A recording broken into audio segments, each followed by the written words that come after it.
ఆవులు మేపేవాళ్ళు, బీఫ్ తినేవాళ్ళు కొంచెం వీడియో జాగ్రత్తగా చూడండి. గోవుల్ని అమ్మలాగా పూజించుకునే మన దేశంలో ప్రస్తుతం ఇప్పుడు ఆ గోవులకి రక్షణ లేకుండా పోయింది. అది వాటి మరణాల వల్ల కావచ్చు, లేదా వాటిని చంపి తినే వాళ్ళ వల్ల కూడా కావచ్చు. దీన్ని నివారించడానికి అహ్మదాబాద్ ఎల్డీ యూనివర్సిటీకి చెందిన ధ్రువ్ పటేల్ 2 సంవత్సరాలు కష్టపడి ఒక మెడిసిన్ కనిపెట్టాడు.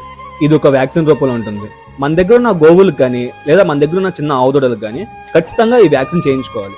దీన్ని చేయించుకోవడం వలన మనకి ఎటువంటి ఉపయోగాలు ఉండవు. కానీ ఒకవేళ ఆవు మరణించినా లేదా ఆవుని ఎవరైనా చంపి తిన్నా లేదా చనిపోయిన ఆవుని ఏదైనా జంతువు తిన్నా సరే తిన్న 5-6 గంటల్లో ఖచ్చితంగా మరణిస్తుంది. అది మనిషి అయినా అవ్వచ్చు, కుక్క అయినా అవ్వచ్చు, జంతువు అయినా అవ్వచ్చు. ప్రస్తుతం ఈ వ్యాక్సిన్ మార్కెట్లో రావడానికి కొన్ని ఇబ్బంది ఎదుర్కొంటుంది.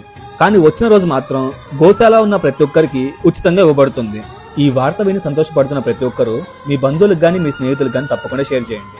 పొరపాటును ఎప్పుడైనా టెంప్టింగ్ గా ఉందని చెప్పేసి తిందామని ట్రై చేసేవా అనుకో,